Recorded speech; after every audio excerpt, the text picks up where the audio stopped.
In a world where the line between cat and mouse blurs, join us as we unravel the astonishing tales of 5 cunning suspects who outwitted even the sharpest minds in crime-solving history. Welcome to Suspects vs. Detectives. Uncover the thrilling world of cunning criminals and brilliant masterminds as we dive into 5 times suspects outsmarted detectives. And here are 5 examples to prove it. Number 1. Jeff Pearson. In 2011, an armed robbery occurred at a local 7-Eleven and the suspect managed to evade capture initially. However, the police received reports of commotion in a nearby house and found Jeff Pearson, a known heroin addict, inside with a gun. Without substantial evidence, the police arrested him, assuming he was the culprit.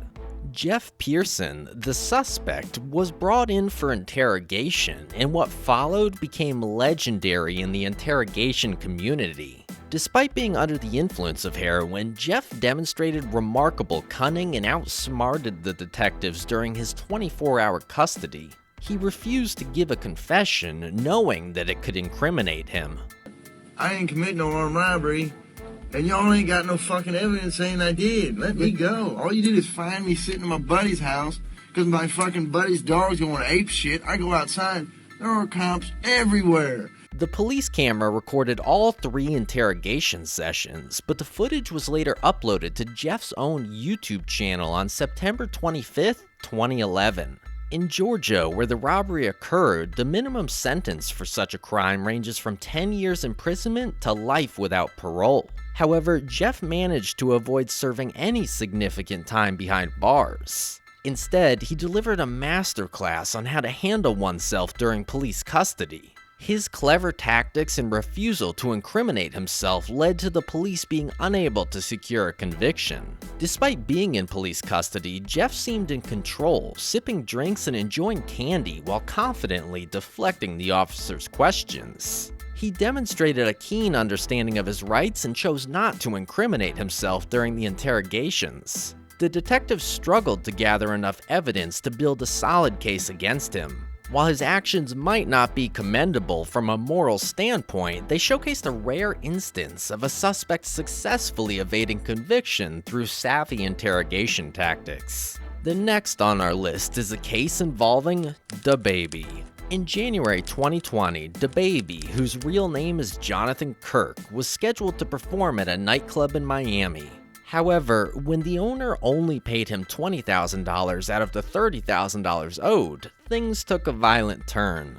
The victim claimed that DaBaby punched him multiple times before being attacked by more members of DaBaby's crew.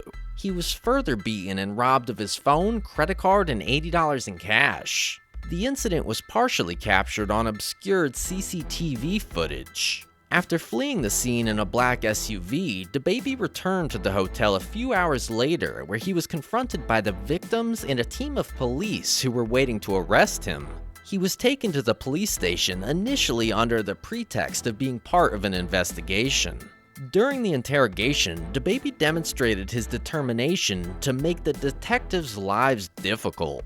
He began by refusing to answer any of the officers' questions, even simple ones like his name. What's your full name?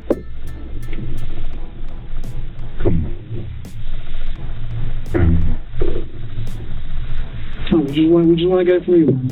While he had been informed of his Miranda rights, stating his right to remain silent, he surprisingly chose to waive his right to a lawyer. Despite the seriousness of the situation, DaBaby was confident he could handle it himself by carefully choosing his words. When asked about the incident at the hotel and whether he had any business deals, DaBaby denied having any altercation or business deals with anyone. He also denied receiving $20,000 from someone for an event on the 31st, claiming that someone had lied to the victim about it. Throughout the interrogation, DaBaby was defiant and unwilling to cooperate fully, making it challenging for the detectives to gather information and build their case against him. Jodi Arias. Jodi Arias, dubbed the manipulative murderer, became infamous for the brutal killing of her ex-boyfriend, Travis Alexander, in 2008. The case garnered widespread media attention due to the shocking nature of the crime and Arias' cunning tactics during her trial and interrogations. Travis Alexander's body was found in the shower of his home in Mesa, Arizona, with multiple stab wounds, a slit throat, and a gunshot wound to the head. The investigation led authorities to Jodi Arias, his ex-girlfriend, who initially denied any involvement in the murder. However, as evidence mounted against her, she changed her story multiple times, making it challenging for detectives to piece together the truth. During her interrogation and subsequent trial, Jodi Arias displayed remarkable manipulative abilities. I have to maintain my innocence. I can't admit to doing something that I haven't done. She alternated between portraying herself as a loving and devoted girlfriend and claiming to be a victim of abuse at the hands of Travis Alexander. She fabricated stories about Travis being physically and emotionally abusive, attempting to garner sympathy from the jury and the public. Arias' tactics in the courtroom were no less calculated. She frequently cried and sobbed on the witness stand, trying to elicit emotions from the jurors. Her attempts to manipulate emotions and create doubt about her guilt contributed to a lengthy and highly publicized trial. Throughout the trial, Arias maintained her innocence, claiming that the killing was an act of self-defense. However, evidence contradicted her account, leading to a conviction of first-degree murder in 2013. Despite the overwhelming evidence against her, Jodi Arias refused to accept responsibility for her actions, demonstrating her manipulative nature even after being found guilty. The next case on our radar is of Richard Ramirez. Richard Ramirez, known as the Night Stalker, was a notorious serial killer and rapist who terrorized Southern California during the mid-1980s. Throughout his killing spree, Richard Ramirez exhibited a cunning ability to evade capture. He frequently changed his appearance, often sporting a variety of disguises, and used multiple aliases, making it challenging for authorities to link the crimes together. His random choice of victims further complicated the investigation, leaving law enforcement with no discernible pattern to follow. Ramirez reveled in the media attention surrounding his crimes, often leaving cryptic messages and drawings at crime scenes. His notoriety only grew with each new attack, as news outlets dubbed him the Night Stalker. The fear he instilled in the public was so pervasive that some homeowners resorted to extreme measures, such as reinforcing doors and windows and even sleeping with weapons at their bedside. It was not until August 31st, 1985 that Richard Ramirez was finally caught by a group of civilians in East Los Angeles. They recognized him from a news report and immediately apprehended him, delivering him to the police. During his trial, Richard Ramirez displayed a defiant and arrogant demeanor. He often flashed devil signs to the media and spectators, further cementing his reputation as a remorseless and sadistic killer. Because you say you're innocent, you didn't kill 13 people? That is correct. You didn't kill 13 people? Again, it would be improper for me to comment. In 1989, he was convicted on 13 counts of murder, 5 counts of attempted murder, 11 counts of sexual assault, and 14 counts of burglary. He was sentenced to death for his crimes, and his execution was pending for many years before he eventually died of complications from B-cell lymphoma in 2013 while still on death row. And finally, let us end this journey with Mark Dencklau.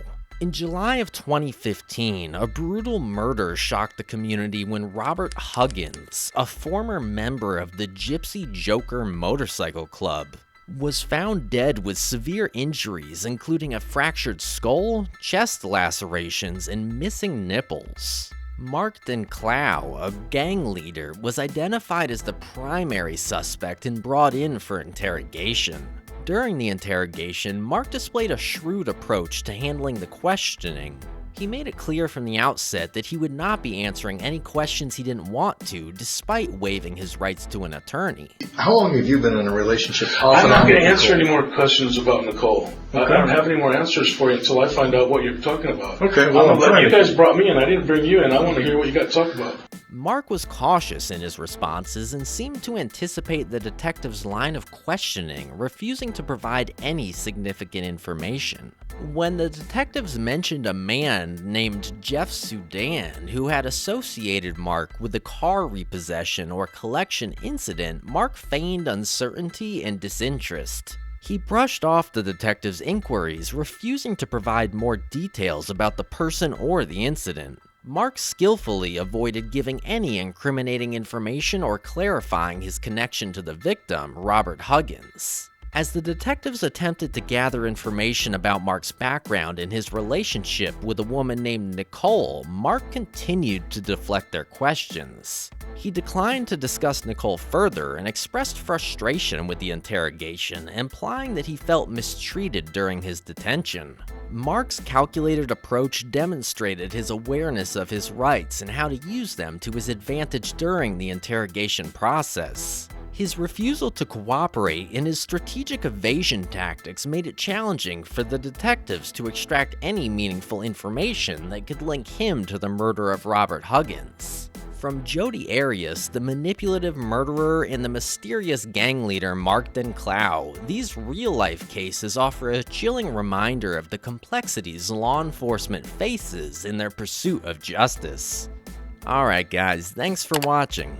Give this video a thumbs up if you find today's topic interesting, and don't forget to subscribe to the channel for more interesting content. We will see you in our next video.